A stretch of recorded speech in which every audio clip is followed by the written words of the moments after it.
মহালয়া হয়ে গেছে, এখন সন্ধেবেলায় চা বা কফির সাথে এরকম চটপটা কিছু একটা হলে কেমন হয়? চলুন দেখে নিই। দোকান থেকে আজ নিয়ে এসেছিলাম কাবলি ছোলা, 4-5 ঘন্টা জলে ভিজিয়ে রেখে এটা বেশ দেখুন নরম হয়ে গেছে। একটা শুকনো কড়াইয়ের মধ্যে 1 চামচ জিরে, 1 চামচ ধনে, 1 চামচ গোটা মৌরি ও গোটা গোলমরিচ আর সাথে একটা শুকনো লঙ্কা ভালো করে কাঠখোলায় নেড়ে চেড়ে নিলাম। এবার প্রেশার কুকারের মধ্যে ওই চানাগুলোকে দিয়ে একটা সিটি মেরে নামিয়ে রাখলাম।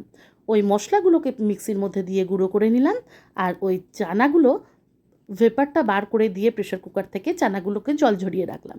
এবার কড়াইয়ের মধ্যে ডুবো তেলে ভালো করে উল্টে পাল্টে লাল লাল করে চানাগুলোকে ভেজে তুলে নিলাম। ওপর থেকে ওই মশলাটা ছড়িয়ে গরম গরম কফির সাথে সার্ভ করা হলো আজকের চটপটা। এই ডিশটার কি নাম দেওয়া যায় বলো তো তোমরা? নামটা সিলেক্ট করে তোমরা অবশ্যই জানাতে ভুলো না।